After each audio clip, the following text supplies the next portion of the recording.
सवाल एक है जी कि ये जो रोड का काम चल रहा है जी ये कितने बड़ा किलोमीटर का रोड है, क्या ड्रेनेज लाइन का जो काम चल रहा है रोड के दोनों तरफ का चल रहा है, और इस मामले में आप लोगों ने बीएमसी और डीएमसी को कंप्लेन किया है, उधर से क्या सुझाव है जी और आप लोगों ने फेडरेशन के लेटर पैड पे कंप्लेन किया है कि व्यक्तिगत किया है? जी ये अप्रॉक्सीमेटली 1.5 किलोमीटर का रोड है, ट्रॉम्बे पुलिस स्टेशन से लेके कब्रस्तान तक। और आगे कंप्लेंट करने के बाद तो हमने निवेदन डीएमसी साहब को भी दिया है, मोहम्मद मलिक साहब को भी दिया है और राहुल शिवाले साहब को भी दिया है। अब वहाँ से कोई रिप्लाई तो आया नहीं है, लेकिन अभी हमारा पर और जो नाला जो बन रहा है, जो गटर, जो उसका स्टैंडर्ड ऑपरेटिंग प्रोसीजर है, जो कंस्ट्रक्शन करने का जो तरीका है, आईआईटी बॉम्बे ने इसका नक्शा बना के दिया है। वो डॉक्यूमेंट हमारे पास है, आप चाहेंगे तो आपको दे सकते हैं। 16 इंच का सोलिंग करने के लिए कहा है, तो वहाँ 1 इंच की भी सोलिंग नहीं हो रही है और बिना सोलिंग के वो माल डाल रहे हैं। उसके बाद फिर वो ऊपर नाला बना के ख़त्म कर, जबकि रूल ऐसा है कि उसको डिपो बना के उसमें पानी भर दिया जाए और 21 दिन तक उसकी क्यूरिंग की जाए। बिल्कुल क्यूरिंग नहीं हो रही है, तो जाहिर बात है 1 साल के अंदर वो झड़ना शुरू हो जाएगा। ये एक सबसे बड़ा एकदम वीक पॉइंट है। और दूसरी बात है कि नाला जो है वो बजाय पीछे जाने के वो रोड पे आ रहा है, उसकी डायरेक्शन भी चेंज हो रही है। ये कंप्लेंट भी हमारी है। और तीसरी बात ये कि अब हमें क्या करना है, आप ये पूछ रहे हैं। भाई मेरा सुझाव तो ये है कि जाहिर बात है अवामी नुमाइंदों के ज़रिए काम हो सकता है। जो आज के हालात हैं, पब्लिक कुछ कर नहीं पाएगी इस मामले में। मेरा सुझाव ये है कि अभी हम लोग 2-4 दिन के अंदर ही नवाब मलिक साहब से एक बार फिर मुलाकात करेंगे और हमारे सारे प्रपोजल लेके जाके कि भाई आप इसको समझिए, ये जो काम गलत हो रहा है, हम नहीं चाहते। जैसे शब्बीर भाई ने कहा कि भाई पूरा तोड़ना चाहिए, तो मेरा ऐसा ख्याल है कि वो तो होगा नहीं, ना नौमन तेल होगा ना राधा नाचेगी। पूरी दुकान तोड़ेंगे तो सब हमारे खिलाफ हो जाएंगे और सब अमीर कबीर लोग हैं। भाई दुकानदार तो पैसे वाला होता है, हो जाएगा, कोर्ट से स्टे लेके आ जाएगा। डीएमसी साहब ने एक बहुत अच्छी बात कही थी अपने अफसरान को कि आप लोग केविट पहले एडवांस में फाइल करो ताकि उनको स्टे ना मिल सके। लेकिन उनके अफसरान भी तो इनसे मिले हुए हैं ना, डीएमसी साहब की बात पे भी अमल नहीं हुआ। डीएमसी साहब ने कहा था कि 3Z की नोटिस दीजिए इनको ताकि इनको कोई मौका नहीं मिले। 314 की नोटिस ऑलरेडी दी जा चुकी है, लेकिन उसके ऊपर कोई अमल नहीं हो रहा। तो अगर 3Z की नोटिस देते हैं तो इमीडिएटली जाएंगे सेशन सिटी सिविल से ऑर्डर लेके आ जाएंगे। तो डीएमसी साहब ने ऑर्डर दिया अपने अफसरान को कि आप एडवांस में केविट फाइल करो ताकि इनको स्टे ना मिल सके। ट्रॉम्बे इस विभाग का एक ही इकलौता कब्रिस्तान है जी, मुस्लिम कब्रिस्तान, जी, जिसके लिए सब लोग यूज करते हैं। तो क्या भीड़ भाड़ के इलाके में बॉडी लेकर जाना और इतने भीड़ में सब लोग जाते हैं, तो उसके लिए कितनी दिक्कतों का सामना करना पड़ता है इस रोड की वजह से, भीड़ भाड़ इलाके की वजह से? पंडित जी ऐसा है कि मरे हुए आदमी को तो हम थोड़ा लेट भी लेके जा सकते हैं, क्योंकि वो तो मर ही गया बेचारा, आधा घंटा 1 घंटा लेट होगा। आप उनका सोचिए, भाई हार्ट अटैक का आजकल तो मामला कितना हो रहा है आप जानते ही हैं। अगर खुदा ना खास्ता किसी को हार्ट अटैक आ गया या किसी को कोई जख्म आ गया, कोई गिर गया, कुछ हो गया, तो उसको पुलिस स्टेशन तक जाने के लिए कम से कम आधा घंटा लगेगा। और वो जो गोल्डन पीरियड होता है जो आदमी की जान बचाने का, वो वेस्ट हो जाएगा और वो आदमी अपना दम तोड़ सकता है। हम ये मामले को 1911 से सारे डॉक्यूमेंट हैं, हम लोग लाए नहीं हैं क्योंकि फिर उसमें टाइम वेस्ट होता है। 2011 से हम बता रहे हैं। आज ये एक दिन में इंक्रोचमेंट नहीं हुआ है, ये स्लोली और ग्रेजुअली हुआ है। हम बोल रहे हैं म्यूनसिपल कॉर्पोरेशन को कि देखिए नुकसान है, ये कभी प्रॉब्लम आएगा। रोज़ हम लगातार लिखते चले जा रहे हैं 2011 से, आज 2023 हो गए, 12 साल हो गया। लेकिन म्यूनसिपल कॉर्पोरेशन, जैसा कि मैंने कहा, मुझे ये बात नहीं कहना चाहिए, बहुत मायूब बात है, गलत बात है, लेकिन यहाँ पे सबसे पहली बात तो गरीब रहते हैं, दूसरी बात ये कि ज़्यादा माइनॉरिटी के लोग रहते हैं। तो म्यूनसिपल कॉर्पोरेशन को कुछ पड़ी नहीं है, आप बर्बाद होते हैं, तबाह होते हैं, हो जाइए, कोई इशू मामले में क्या आप लोग बीएमसी के अधिकारियों के दफ्तर पर क्या कोई मोर्चा निकालने के बारे में सोचा है आम पब्लिक के साथ? अभी तक तो पंडित जी ऐसा है कि हम लोग ये कोशिश कर रहे हैं कि सारे मामला कुछ ससलूबी से हल हो जाएं, कानूनी तरीके से। हम लेटर दे रहे हैं उनको, निवेदन दे रहे हैं, क्या करते हैं देखेंगे। अगर वो नहीं करते हैं तो मोर्चा भी लेने की तैयारी है हमारी और कोर्ट में भी जाने की हमारी तैयारी है। जाहिर बात है कि भाई मोर्चा तो हम यहीं लेंगे, वहाँ जाके कुछ फ़ायदा नहीं है। यहाँ मोर्चा लेंगे, लोगों को पता तो चले जो गलतफहमी पैदा की जा रही है हमारे ग्रुप के खिलाफ कि भाई ये लोग किसी का घर तोड़वाना चाहते हैं, किसी की दुकान तोड़वाना चाहते हैं। तो ये बात एकदम क्लियर कर देता हूँ मैं आपके माध्यम से कि हम किसी की दुकान और घर नहीं तोड़वाना चाहते। हम चाहते हैं कि हमारा रोड जो 1976 में था उससे आप चौड़ा मत कीजिए, वही हमको दे दीजिए, कोई इशू नहीं है। भाई जैसा कि आप लोग अभी कह रहे हैं कि 1974 में रोड 76 में रोड काफी बड़े थे। हाँ। तो ये दुकानें आज की तो बनी हुई नहीं है कि आज बन गई और आप उसका विरोध कर रहे हैं। ये दुकानें धीरे धीरे से बढ़ती हुई आई। उस वक्त चितागेन के जिम्मेदारों ने इस पर आवाज क्यों नहीं उठाई? यही अभी मैंने कहा, शायद आप टीवी उस पर देख रहे थे अपने रिकॉर्डिंग में, 2011 से कंटिन्यू नक्शे के साथ उनको लेटर दिया जा रहा है, वार्ड ऑफिसर को, डीएमसी साहब को, एमसी साहब को, लेकिन जैसा कि मैंने कहा किसी के कान पे जू नहीं रेंगती। हमारे जो चुने हुए नुमाइंदे, ये काम कॉर्पोरेटर का होता है भाई, टू बी वेरी फ्रैंक, किसी को बुरा भला बोल के कुछ फ़ायदा नहीं। उन लोगों ने भी ध्यान नहीं दिया इसका, अगर उसका ध्यान दिए होते तो इनक्रोचमेंट रुक जाता। अभी ये जो मामा की मेडिकल स्टोर बना है, इसको वार्ड ऑफिसर उबाले साहब ने पर्सनली आके देखा और उन्होंने कहा तो ये तो एकदम अंधेर नगरी चालू हुई थी ताकि में, ये तो रोड पे दुकान बना दिया मेडिकल स्टोर। उन्होंने अपने अफसरान को कहा कि ये मेरे को क्लियर चाहिए। ये 1 साल हो गया विजिट करके, आज तक उसका बाल भी वाका नहीं। उसके सामने जो दुकानें राशन की, वो पहले अंदर थी। उन्होंने क्या किया, जब इनका कुछ नहीं हो रहा तो वो भी बाहर आ गए, उन्होंने भी नाले पे कब्जा कर लिया। तो खरबूजे को देख के खरबूजा रंग बदल रहा है। और रहेगी बात आपकी कि आज हमने पहले क्यों नहीं कहा, तो मैं वापस रिपीट करता हूँ कि हम 2011 से हम तमाम लोग इस काम को लगे हुए हैं कि भाई ये रोड को क्लियर किया जाए। लेकिन जाहिर बात है कि हम लोग हमारे पास कोई मशीनरी है, ना ही हमको MP MLA हैं, हम सिर्फ लेटर ही लिख सकते हैं ना। सर और एक सवाल आपसे है जी, आप लोग पब्लिक के लिए इस रोड के लिए लड़ रहे हैं, जी, पूर्व नगर सेवक लापता है, गायब है, इस मामले में क्या करें? क्या उनका सपोर्ट नहीं है पब्लिक के काम करने का? ऐसा है कि अभी वो नगर सेवक तो रहे नहीं, है ना, तो उनको ऐसा लगता है कि मेरी जिम्मेदारी कुछ है ही नहीं। तो अभी किसी के पीठ पीछे बुराई करना अच्छी बात नहीं है, लेकिन यह है कि वो कुछ कर नहीं पाए बेचारे। 2 साल तो उनका कोविड में चले गया और कुछ बातें वो समझना नहीं चाहते थे, उनको समझाने की कोशिश भी की, वो नहीं समझ पाए, उसकी वजह से बड़ा खराबा हुआ। तभी भाई कुछ दिन पहले आप लोगों का DMC कार्यालय पर चेंबूर में मीटिंग था, वहाँ पे क्या फैसला हुआ इस रोड और ड्रेनेज लाइन के बारे में? उसके अंदर ये फैसला हुआ सबसे पहले कि जो अलॉटमेंट है, कॉलोनी ऑफिसर ने ये कंफर्म किया कि 10 बाय 15 का ही अलॉटमेंट दिया गया था। तो उसके बाद में ये फाइनल हुआ कि जितना भी एनक्रोचमेंट हुआ है उसको कोई भी नोटिस जो उनका ये है वो निकाल के उसके ऊपर से बराबर से प्रोविज़न करो,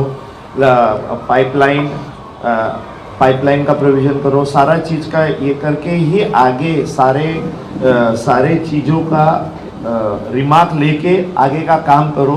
जब तक आपका कोई ये होता नहीं है तब तक आप इसको मतलब यूसेबल करो, मतलब आने जाने के हिसाब से अच्छे से डामर का बना के लोगों को तकलीफ नहीं होना चाहिए, ऐसा उन्होंने लिखित में हमको दिया है। मगर उसके ऊपर क्या अमलबजावनी हो रही है? नहीं, उसके बाद में उनके ऊपर कोई पॉलिटिकल प्रेशर आया, पॉलिटिकल प्रेशर आया और उसके 3-4 दिनों के बाद में उन्होंने अपने खुद के ऑर्डर को रिवर्स किया, काम खुद रुकाया था, फिर बाद में उन्होंने अपने खुद के ऑर्डर को उन्होंने रिवर्स किया। DMC से मुलाकात के बाद आप लोग आमदार साहब से भी मिले और खासदार साहब से भी आप लोगों की मुलाकात हुई, तो वहां से क्या आश्वासन मिला? आमदार साहब का ये बोलना था कि एनक्रोचमेंट हुआ है और एनक्रोचमेंट के खिलाफ मैं हूँ। आमदार साहब की बात कर रहा हूँ मैं। नवाब मलिक साहब ने बोले कि आप हमको लिस्ट को जिसने इंक्रोचमेंट किया है, मैं खुद वो इंक्रोचमेंट 15 दिन में निकालूंगा, बराबर। फिर उसके बाद और रोड को फिर अपने हिसाब से ये करेंगे। मगर और खासदार साहब से भी बात हुई तो खासदार साहब ने भी सारे लोग ये चीज किया कि हाँ ये सब गलत हो रहा है, इसके ऊपर हम तुम्हारे साथ हैं और DMC से बात करेंगे, सारा चीज करेंगे और तुम्हारे को करके देंगे। इतना हमको दोनों जगह से आश्वासन मिला था, मगर ये सिर्फ आश्वासन था। यहाँ की जो पूर्व नगर सेवक है MIM के, उनका हमने कुछ दिन पहले इंटरव्यू किया था। उन्होंने कहा कि एकनाथ शिंदे के ग्रुप में जाने के बाद हजारों करोड़ रुपया यहाँ पर चिताके में लगने वाले हैं, इस मामले में क्या करेंगे? अच्छी बात है, हम लोग भी उस चीज़ का इंतजार कर रहे हैं। और कोई अगर इतना बड़ा फैसला करके कोई गुट में जाता है तो वो बेवजह तो नहीं जाएगा, और वो भी ऐसे पार्टी से जो चुन के आया, बराबर है। और वो एकदम ऑपोजिट में अगर कोई निर्णय लेता है तो मुझे पूरा यकीन है कि वो आवाम के हक में ही कुछ सोच के फैसला किया होगा। तो हम लोग भी वो 1000 करोड़ का इंतजार कर रहे हैं। जिस तरह से अभी आप सब लोग मिलकर ये चाहते हैं कि रोड बड़े हो जाएं और जो दुकानें एक्सटेंड है जो बढ़कर आई है उसे थोड़ा सा काट छाट करके रोड को बड़ा किया जाए। Yes. जिस तरह से आप लोग ये चाहते हैं तो ऑपोजिशन में जो लोग हैं, ऑपोजिट में जो लोग हैं, वो भी अपनी दुकान बचाने का प्रयास करेंगे और वो भी कानूनी लड़ाई लड़ेंगे। तो उस वक्त आगे का स्टैंड आप लोगों का क्या है? देखिए, कानून लड़ाई के बारे में ये नहीं है, उन्होंने तो एनक्रोचमेंट किया हुआ है। मतलब जो तुमको दिया हुआ था उसके अलावा तुमने एनक्रोच किया हुआ है, तो उसके बारे में उनका जो स्टैंड है, ज़्यादातर तो मेरे ख्याल से वो स्टैंड होगा नहीं, मगर पैसा है तो कुछ भी हो सकता है। लेकिन हमारी लड़ाई आखिर तक रहेगी, और नहीं तो आखिर में कोर्ट का जो दरवाज़ा है वो तो मुझे लगता है कि वहाँ पे तो ज़रूर हमको न्याय मिलेगा। क्यों? क्योंकि ये स्लम की जगह है, ये बीएमसी की जगह है, इसके ऊपर हर चीज़ रिकॉर्डेड है, समझे। वो कलेक्टर वगैरह रहता था तो वो हो सकता था बेनिफिट ऑफ डाउट। यहाँ पे कुछ वो नहीं है, 10/15 मतलब 10/15। इसके अलावा आपको एक चीज़ और क्लियर कर देता हूँ कि अगर किसी के फोटो पास पे किसी ने अपना एरिया बढ़ा के लिया है या कैसा भी लिया है तो उसका भी एक अलग कानून है, वो भी चीज़ वहाँ पे स्टैंड नहीं होगा। इसलिए हमारा ये रिक्वेस्ट है कि प्यार मोहब्बत से आप लोग खुद आगे आओ। ये चीता कैंप जैसा हम सबका है वैसा उनका भी है। आप लोग सब मिलके ये करोगे तो चीता कैंप की डेवलपमेंट में एक अच्छा कदम अपन बढ़ा सकते हैं। दुकान वालों को बचाने के लिए वोट बैंक की राजनीति करके उनको सपोर्ट कर रहे हैं, इस मामले में क्या? क्योंकि लाजिम सी बात है।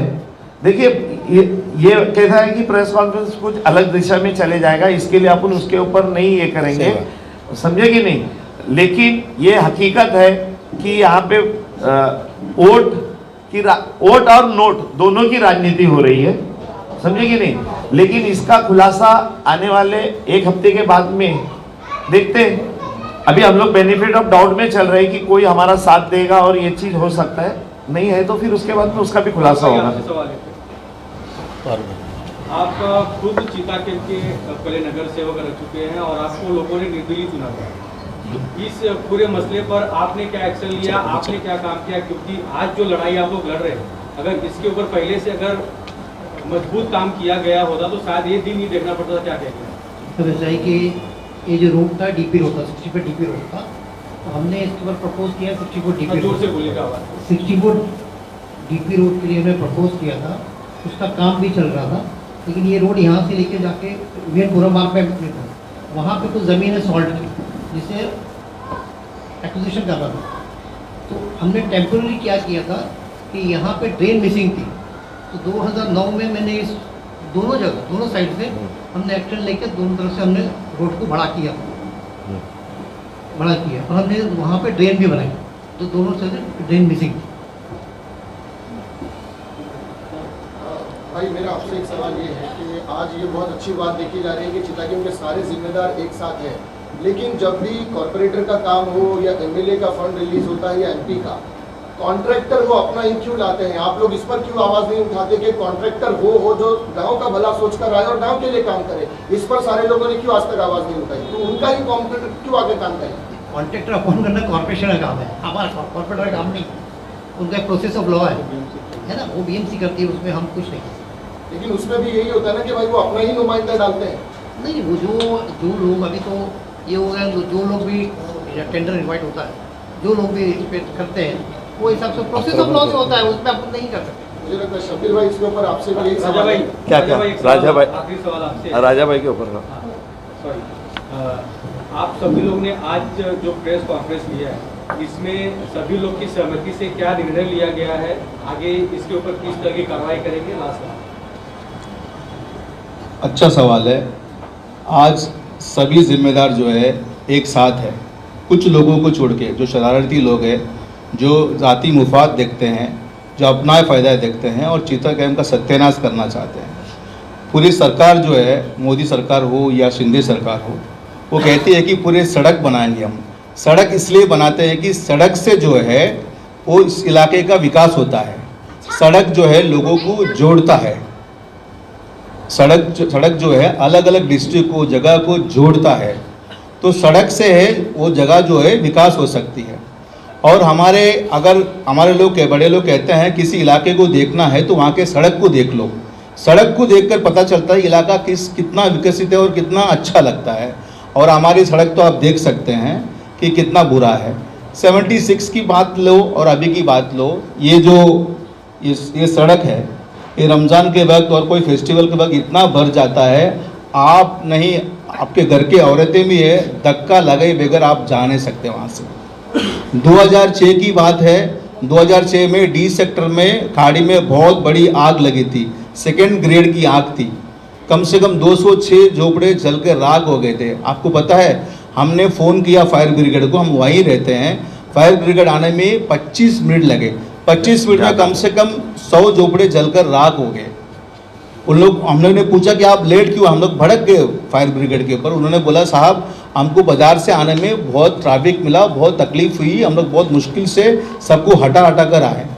मतलब 2006 में ये हालत थी, तो तब क्या पॉपुलेशन था, अब क्या पॉपुलेशन है, अब कितनी गाड़ियां हैं, अब कितने लोग हैं, अब कितने वेंडर्स हैं, अब कितने ठेले वाले हैं, दुकानदार कितने आगे बढ़ाए, आप इस से देख सकते हैं। ये मनमानी है, ये दादागिरी है। हम लोग नहीं चाहते हम उसके ऊपर कार्रवाई करें, कोई टूट जाए, लेकिन ये अपने आप में बात करके सुलह होके अगर ये सही होता है, हम राजी हैं उनके साथ, वरना ये लड़ाई जारी रहेगा। लड़ाई के रास्ते बहुत है, जैसे कि हमारे भाइयों ने बताया कि हम जो है इसको धरना का शक्ल देंगे, धरना यहाँ भी होगा, धरना बीएमसी में भी होगा, और इसके बाद कोर्ट तो खुला है, कोर्ट में हम पूरी दस्तावेज पूरे बेस के साथ हम जाएंगे, इंशाल्लाह अपनी बात रखेंगे। अच्छा भाई, डीएमसी से आप लोगों ने जो मुलाकात की थी, उसके बाद आपने आमदार और खासदार से मुलाकात की, तो क्यों ऐसा नहीं हो सकता कि आमदार, खासदार, कॉर्पोरेटर और जो ट्रॉम्बे रेसिडेंट्स के जिम्मेदार है वो एक बार वापस डीएमसी से मुलाकात करें, तो सामने सामने पता चले कि भाई आमदार, खासदार और कॉर्पोरेटर क्या चाहते हैं।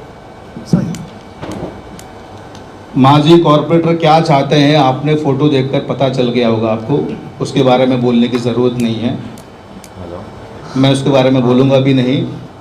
तो लेकिन राजा भाई, पहली मीटिंग जो ट्रॉम्बे रेसिडेंट्स की हुई थी उसमें वो शामिल थे, तो मैंने जिद करके बुलाया और था, लेटर में भी उनका नाम था। मैंने जिद करके बुलाया कि तू नगर सेवक था, तेरे टाइम का प्रपोजल है, तू आके इधर आके बात कर, लोगों को गलतफहमी ना होना चाहिए, तेरे बारे में गलत बातें चल रही है। तो और झगड़ा भी इसी बात का हो गया था, मैं उसको डिफेंड कर रहा था, लेकिन मैं गलत डिफेंड कर रहा था, मुझे गलती एहसास हो गई। तो इंशाल्लाह उसके बारे में बात नहीं करना चाहता हूँ मैं, ज़्यादा हो गया, मुझे बात ही नहीं करना है, क्योंकि वो इस चीज़ का मुद्दा ही नहीं है, वो है ही नहीं। हमारी लड़ाई बीएमसी से है, हमारी लड़ाई उन नेताओं से है जो चंद दुकानदारों को सपोर्ट करके लाखों लोगों को परेशान करना चाहते हैं। उसमें भी कुछ दुकानदार हैं अपनी दुकान बचाने के लिए, भाड़ा खाने के लिए लोगों को भड़का रहे हैं। हमारी लड़ाई उनसे है, हमारी लड़ाई वो दुकानदार से नहीं तो आप खुद दुकान तोड़कर देने को तैयार है, हमारी लड़ाई उनसे बिल्कुल नहीं है। दुकानदार की दुकान टूट रही है, उनका नुकसान हो रहा है, तो वो जिम्मेदारान के पास जाएंगे जिनको उन्होंने वोट दिया। जितने लोग यहाँ पर बैठे हुए, हम लोगों ने भी वोट दिया, अपने वोट का अधिकार का इस्तेमाल किया, तो हम लोग उनके साथ जब मीटिंग में शामिल रहेंगे तो उनके पॉइंट पता चलेंगे कि उनकी क्या सोच है, वो क्या चाह रहे। पॉइंट की पता करने की जरूरत ही नहीं है। क्या आपकी एक्सटेंडेड दुकान लीगल है? आपकी एक्सटेंडेड दुकान लीगल है क्या? क्या आपने जगह खरीद कर उधर बनाया क्या? ये आपकी क्या खुद की जगह है? ये बीएमसी की जगह है। 10 बाई 15 की जगह या 10 बाई 10 खलास, उसके आगे आपने जितने भी एक्सटेंड किया, 1 इंच भी एक्सटेंड किया, वो इलीगल है, गैर कानूनी है, उसको तोड़ना ही सही होगा।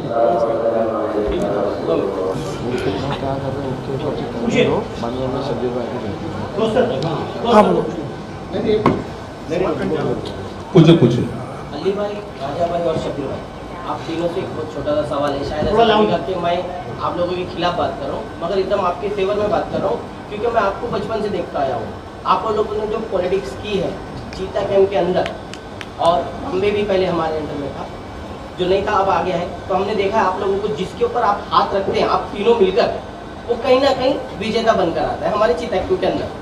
मगर कुछ समय बाद ऐसा काम होता है कि दुश्मनी हो जाती है आप लोगों की, और अक्सर ये देखा गया पिछले 30 सालों से मैं देख रहा हूँ। तो क्या हम लोग सब मिलकर, आप जैसे अभी आप बोल रहे हैं कि आप लोगों का भलाई सोच रहे हैं, दुकानदारों का भी भलाई सोच रहा है। दुकानदार तो आपके अगेंस्ट होंगे, आज नहीं होंगे तो कल होंगे या परसों होंगे, लेकिन आवाम खुश होगी इससे कहीं ना कहीं। ये आवाम के लिए खुशी की बात है। आप लोग जो काम कर रहे हैं ये आवाम के बेहतरी के काम कर रहे हैं, हम जानते हैं इस बात को। लेकिन क्या आने वाले और 5 साल हम यही देखने वाले हैं आप लोगों के साथ में कि आप लोग जिनको हाथ रखेंगे वो जीत कर आएंगे हमारे चीतागढ़ में? बल्कि हमारे MP चीतागढ़ से नहीं आते, हमारे MLA चीतागढ़ से नहीं आते, हमारे नगर सेवक चीतागढ़ से आते थे, बट उनके साथ में कुछ ऐसा हाल हुआ कि शायद आप लोगों की जमीन है या आपकी जमीन तो आप काम नहीं करवा पाए, ठीक है। तो इसके ऊपर आप क्या कहेंगे? आगे जाके भी क्या हम लोगों को या दुकानदारों को या आवाम को यही फेस करना होगा? क्योंकि जिन लोग आपके ऊपर भरोसा करते हैं, आप जो 3 बीच में बैठे हैं, आप तीनों से ये सवाल है।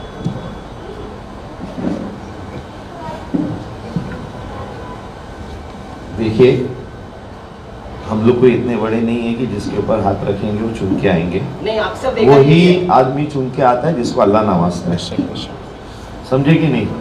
और उसके बाद में सिर्फ मुझे, क्योंकि मैं खुद भी एक उम्मीदवार हमेशा रहा, इसके लिए बोलने में हिचकिचाहट भी नहीं है कि सिर्फ एक फारूक भाई का दौर और सुंदर कुमार राणे का दौर, सुंदर कुमार राणे का दौर जो 85 वाला दौर था, उसके बाद में फारूक भाई का दौर, उसके बाद में कोई भी नगर सेवक का दौर के बारे में बात सोचेंगे भी ना तो अफसोस से ज़्यादा गुस्सा आता है। तो उसके बारे में छोड़ दो, हम लोग को इससे उम्मीद नहीं रखना चाहिए। आप जैसा बोलते हो ना कि MLA का कुछ नहीं है, नगर सेवक यहाँ थे, MLA का भी बहुत कुछ है। यहाँ जो तुम्हारे को वोट मिलता है उसका 45% वोट तुम्हारे को चीता कैंप से मिलता है। 45% वोट आपको 64,000 वोट मिला, उसमें से 28,000 वोट चीता कैंप से मिला तुम्हारे को। उसके बाद में तुम्हारा क्या है? तुम 15 साल चीता कैंप के नगर सेवक है। जब यहाँ के लोग उनको मिलने को जाते हैं तो वो खाली उंगली उठाते हैं, इसने क्या किया, उसने क्या किया। तुमने 15 साल क्या किया? अब तुमको चीता कैंप के लोगों को तुमको भी जवाब देना पड़ेगा आने वाले टाइम में, उसके ऊपर भी बात होगी। आज रोड के ऊपर अगर तुम ये रोड जो आवाम के लोग, चीता कैंप के लोगों का एक, क्योंकि ये सबका डिमांड है, अगर तुमने लोगों का साथ नहीं दिया तो आने वाले टाइम में तुमको भी बहुत सारे चीजों का तुमको भी जवाब देना पड़ेगा।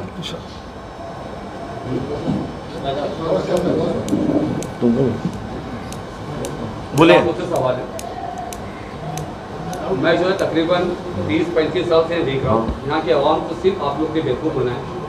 जो भी कॉर्पोरेटर जीतता है वो यही वादा करता है कि हम लोग जो है कब्रिस्तान का मुद्दा हो गया, रोड का मुद्दा हो गया, एजुकेशन का मुद्दा हो गया, वो एजुकेशन तक कब तक रहता है? जब तक वो जीतता है। एक बार जीत गया उसके बाद मुद्दा वहीं खत्म हो जाता है, महंगा पड़ जाता है। यहाँ पे जितने लोग बैठे हैं अलग अलग पार्टी से, अलग अलग ऑपरेटर्स भी हैं और अपने काउंसलर भी है उनके फारूक भाई। तो ये लोग आज यहाँ हैं, कल पता नहीं कल किसके साथ जाके कौन बिक जाए। जबकि हमारा मंत्री बिक जाते हैं और नगर सेवक बिक जाता है, और अब उसको पॉजिटिव पे डिफेंड कर रहे हैं कि हो सकता है कि आगे जाके फायदा हो। हमने उन पर यकीन किया था कि चीतागढ़ के लोगों ने कि हमारे लिए कुछ भलाई करेंगे। जो इंसान अपनी जाति मफसूद के लिए अगर कोई पार्टी चेंज करता है तो देश दूर की नहीं, देश के लिए भी गद्दार है और हमारे लिए भी गद्दार है। हमारे ईमान के ऊपर जो उसने ठेस पहुंचाया वो हम बर्दाश्त नहीं कर सकते, क्योंकि हमने यही सोच के किया था कि हमारे लिए कुछ करेगा ना। MP हैं के कुछ बराबर है, रातों रात बिक जाते हैं। वो देखे तो नगर सेवक तक बिक गया हमारे लिए। हमने वोट उनको इसलिए दिया था कि भाई वो जो है हमारे लिए कुछ करेंगे। हम ये नहीं सोचे कि वो उनके लिए कुछ करेंगे। कम से कम जब वोट मांगने आते हैं तो हमारे से ये पूछते हैं कि भाई आपको क्या क्या चाहिए। वो जाने से पहले भी आवाम से पूछना चाहिए कि भाई मैं जाऊँ या नहीं जाऊँ, क्योंकि आवाम ही उनको जिताता है। आवाम से ही वो कॉर्पोरेटर बनते हैं, MP बनता है, MLA बनता है। जब जीतते वक्त जो है हम आवाम के गली गली आके हाथ जोड़ते हैं, पैर पकड़ते हैं, जाते वक्त क्यों नहीं पूछते हैं कि नगर सेवक। यही मेरा मुद्दा है आप लोग से कि ये भी कोई सियासी मुद्दा तो नहीं कि किसी को आप पॉलिटिकली फायदा पहुंचाने के लिए कर रहे हैं। 2 लोग तो यहाँ पे ऐसे बैठे कि उनके राइट हैंड और लेफ्ट हैंड है, उनकी तारीफें होती थी। आज वो दूसरी पार्टी में चले गए तो उनकी बुराई कर रहे हैं कि कब तक चलेगा यहाँ पे, कब तक हमको आप बेवकूफ बनाएंगे। मुझे खुल के बता दीजिए, अगर मेरा कोई जुमला बुरा लगा तो मैं माफी चाहूँगा। बोलो भाई, आप ही बोलो। सवाल लंबा था, जवाब छोटा दे दो, जवाब भी वैसे ही मिलेगा। सॉरी बोल के खत्म करो ना मामले को। सॉरी बोलने के लिए मैं लायक नहीं हूँ, क्योंकि मैंने जितना वक्त गुजारा था, जिसका आप नाम ले रहे थे, जितना वक्त गुजारा था उसमें मैंने अपने मेहनत का ही पैसा खाया। तो अल्हम्दुलिल्लाह कोई ऐसा वैसा चीज़ नहीं है जो बोल नहीं सकते, लेकिन ये पॉलिटिक्स का ना जाति वैसा है ये पॉलिटिक्स का जाति वैसा है, लोग बिक जाते हैं, लोग पार्टी चेंज कर देते हैं, यहाँ से वहाँ चले जाते हैं। लेकिन हमारा भी कुछ चीज़ें हैं, हमारा भी मजबूरी है कि हम सोचते हैं कि ये हमारे इलाके के लिए कुछ अच्छा चीज़ करेगा, लेकिन बाद में जो उसके पास पैसा आ जाता है या पावर आ जाता है वो बदल जाता है। तो कल आप बदलेंगे नहीं बदलेंगे, क्या यकीन कर सकते हैं हम लोग? आप पे ट्रस्ट करके हम लोग क्या आपकी जिंदगी का भरोसा है? नहीं, ये जिंदगी का सवाल है, मेरे आवाम का जिम्मेदारी क्वेश्चन है, यहाँ के रहवासी का सवाल है, मेरा एक का नहीं। मेरा पर्सनल क्वेश्चन तो मैं नहीं पूछता था, आप पे क्या ट्रस्ट करें कि आप ही नहीं बदलेंगे? क्योंकि यहाँ सियासत का जो है एमपी बदल जाता है, एमएलए बदल जाता है, सीएम बदल जाता है। भाई मैं आप पे कैसा ट्रस्ट कर सकता हूँ? ये मेरे कौम का मसला है, मेरे यहाँ के रहने वाले हर एक रहवासी का सवाल है, मेरा पर्सनल सवाल नहीं है। गौस भाई, ऐसा है कि कौम का मसला है, आपने कौम को देख के ही तभी वोट दिया था, समझे कि नहीं? इसके लिए अभी है ना वो कौम वगैरह की बात इधर नहीं करेंगे, वही अच्छा है। क्योंकि वो इलेक्शन किस तरह से हुआ था, मेरे ख्याल से 17 का इलेक्शन, वो सबको अच्छे से मालूम है। चीता कैंप के लोग दो चीज़ के ऊपर ही चोट डालते हैं, समझे? मैं इसके लिए जवाब देता हूँ कि दो टाइम है ना, मैं उसका मतलब खामियाजा मुझे भुगतना पड़ा। उस टाइम पर कौन वोट के टाइम पर ये प्लान तुम क्या करने, तुम कभी ये पूछे हो कि तुम जीत के आने के बाद में क्या करोगे? तुम ये पूछे हो कि तुम्हारा 5 साल का एजेंडा क्या है? कभी ये कोई नहीं पूछता, कोई सुनो, अभी कोई ये नहीं पूछता है। तभी आपने एक मीटिंग के ऊपर एक जोश में आके सब अल्लाह रसूल के वास्ते के ऊपर तुमने वोट दे दिया था। किसी ने ये नहीं पूछा कि तुम जीत के आने के बाद में है ना तुम 5 साल क्या काम करोगे। दूसरी बात कि लोगों को पड़ी नहीं है। आज है ना तुम है ना बहुत शान से पूछते हो हमको कि जीतने के बाद में तुम ये, क्योंकि ये प्रेस कॉन्फ्रेंस से इसका लेना देना नहीं है, लेकिन उसके बावजूद मैं आपको जवाब देता हूं कि लोग आज है ना तुम्हारे वोट के ऊपर, चीता कैंप के ऊपर इतना कॉन्फिडेंस है ना कि कुछ काम करने की जरूरत नहीं है, 40 करोड़ रुपया खर्चा करेंगे, चुन के आ जाएंगे। ये हमारी औकात है, समझे कि नहीं? लोग हमको उस नजरिए से देखने को लगे। जब तक चीता कैंप के लोग डेवलपमेंट के ऊपर कॉलर पकड़ के सवाल नहीं करोगे नेताओं के ना, तब तक चीता कैंप का कभी भी भला होगा नहीं। बदल गया है रोड के हाउस भाई, मैं माफी चाहता हूँ नहीं, अपन रोड के ऊपर प्रेस कॉन्फ्रेंस का एक मर्यादा सुनो ना, एक लाइन ऑफ एक्शन है, मतलब सब्जेक्ट से हटो मत, मेरी मेहरबानी। आपने जोश में आके पूछा था सवाल, अच्छा पूछा आपने, क्योंकि आप पढ़े लिखे हैं, सर है, किसी को और सवाल पूछना है? इस चीज रोड के बारे में सर पूछेंगे, रोड के बारे में पूछेंगे तो बेहतर होगा, और जो मीटिंग हुई उसके बारे में पूछेंगे तो बेहतर होगा। एक आखिरी सवाल बस सभी लोगों से जो भी जवाब देना चाहें, चीता कैंप की आम आवाम को इस प्रेस कॉन्फ्रेंस के जरिए आखिर में क्या पैगाम देना चाहेंगे? दोस्तों, गौस भाई ने जो सवाल पूछा वो तो मतलब गैर ज़रूरी था।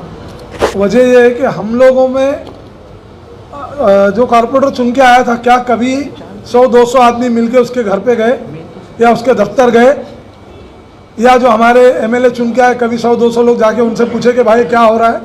हम लोग अपनी कोताही को दूसरों पे नहीं ढकेल सकते। हम लोग जब तक जागरूक रहेंगे काम होगा आपके इलाके का।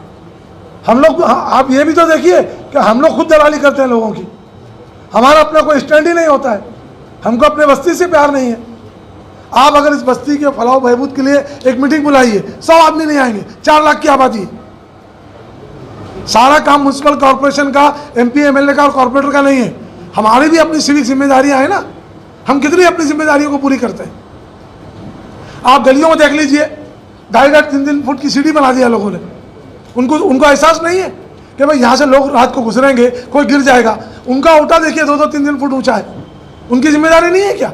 सब काम कॉर्पोरेटर, एमएलए और एमपी नहीं कर सकता, कुछ जिम्मेदारी हमारी भी है। और रह गई कॉर्पोरेटर, एमएलए और एमपी की, तो हम लोगों में इतनी इस्तेताअत हम लोग पैदा कर लें कि वो खुद आके आपको पूछें कि भाई आपकी क्या ज़रूरियात है, आपके क्या मसाइल हैं। उनको ये पता है कि हम लोगों की कोई औकात नहीं है, इसलिए वो लोग अपनी मनमानी करते हैं मेरे भाई, वरना और कोई मसला नहीं है। रह गई बात ये, आपने क्या पूछा था? लास्ट का मेरा आखिरी मैसेज ये है कि हम लोग, हमारी ये जो टीम है, ये जो हमारी जमात है, जो हम लोग ये लड़ाई लेके चल रहे हैं रोड के ताल्लुक से, उसके आगे फिर हॉस्पिटल का भी मामला है, स्कूल का भी मामला है, बहुत सारे मामलात हैं। अवाम तक सिर्फ एक बात पहुंचाना चाहते हैं कि हम लोग किसी का घर, किसी की दुकान, किसी का मकान तोड़वाने के लिए हम लोगों ने मतलब ये टीम नहीं बनाई है। हमारा मकसद इस बस्ती की फलाह व बहबूद है। हाँ, उसमें अगर 2-4 लोगों का नुकसान होता है 4 लाख लोगों के फ़ायदे के लिए, तो हम लोग वो नुकसान उनको होना, हमारा ऐसा ख्याल है कि उनको नुकसान होना चाहिए। 4 लाख को फ़ायदा पहुंचेगा, अगर 4-6 लोगों को नुकसान होता है होने दीजिए ना, क्या इशू है। अगर मेरे घर से रोड बनने में प्रॉब्लम है, आइए और मैं अपने हाथ से अपना घर तोड़ने को तैयार हूँ। लेकिन मेरे घर से अगर किसी को नुकसान है तो मैं तो ज़बरदस्ती नहीं आ जाना कल उठ के कि भाई थोड़ा आप बोले थे। लेकिन आप लोगों को सबको मालूम है कि किसके वजह से ये रोड पे बोटलनेक बन रहा है, किसके वजह से लोगों की आमदोरफ्त में, गाड़ी की आमदोरफ्त में, लोगों के चलने फिरने में परेशानी आ रही है, ये आप सबको मालूम है। तो हम लोग वो लड़ाई लड़ रहे हैं और लड़ेंगे, और ये मामला इंशाअल्लाह उल अज़ीज़ तमाम लोगों की मदद से, MP साहब की मदद से, MLA साहब की मदद से, और हमारे अपने जो जिम्मेदार बैठे हुए हैं, हम लोग खुद अपनी कोशिशों से इंशाअल्लाह इस मामले को हल करेंगे। अस्सलाम वालेकुम।